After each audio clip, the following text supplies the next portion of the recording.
Welcome to 5 Facts Wrestling. I'm your host, the eclectic gentleman Stephen Watts, and join me as we give you 5 facts on any given wrestling topic that you might not know. But before we get started, don't forget to like, share, and subscribe. And now, let's get our wrestling nerd on.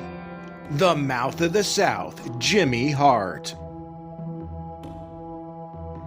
Regarded by many to be one of the greatest managers in professional wrestling history, Hart has managed the likes of the Honky Tonk Man, Bret Hart, Jim Neidhart, Greg the Hammer Valentine, Jerry Lawler, the $1 Million Man, IRS, the Mountie, the Natural Disasters, Dino Bravo, the Nasty Boys, the Giant, and of course, Hulk Hogan.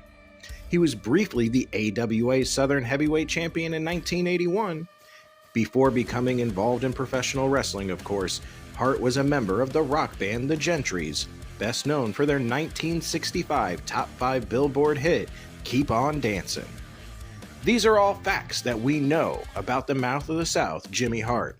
But what are 5 facts that you might not know? Let's find out. 5. A tiki bar.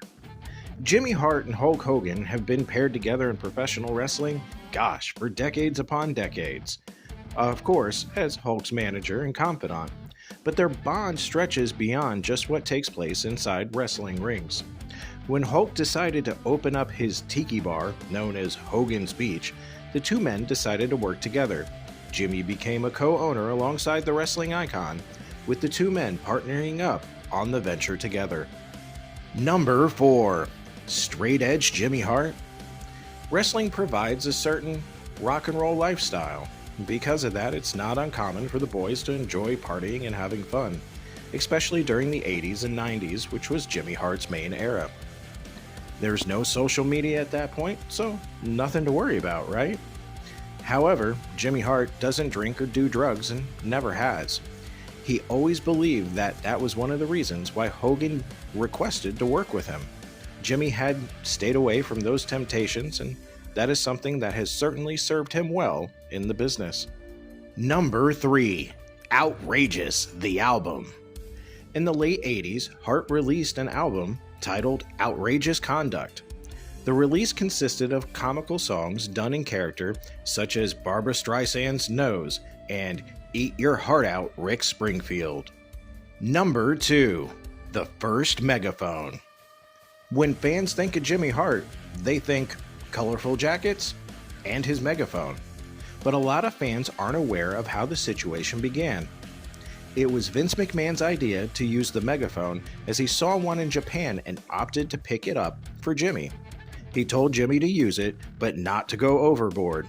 Vince also encouraged Jimmy to paint up the megaphones to add his personality to them in the same manner he did with his jackets, which became a huge part of Jimmy Hart. Number 1. Booked the Mothership? By 1998, WCW's slate of TV programming had WCW Thunder and, of course, Nitro, which left WCW Saturday Night, even though it was an old mainstay at 6:05 on Saturdays, as a lame duck show. That summer in 1998, Jimmy Hart made an effort to take over. Jimmy Hart proposed to management that he be put in charge of booking WCW Saturday Night, reported Wade Keller in July 10, 1999. There has been talks of overhauling the show. Hart wants to book it Memphis style by pushing some of the younger wrestlers with potential in weekly storylines. Supposedly the idea is extremely popular in the locker room, but the feeling is those who are booking Nitro and Thunder so poorly will feel threatened by Hart producing a better show with a talent roster payroll way less than Nitro. Several weeks later, on August 24th, Torch, Keller reported that it was official. Hart was the new booker of WCW Saturday Night, and he will not be given any of the top names to work with, but instead will try to get over the younger stars and mid-carders that are already appearing on the show. And those were your 5 facts for today. We will see you tomorrow. Don't forget to like, share, and subscribe.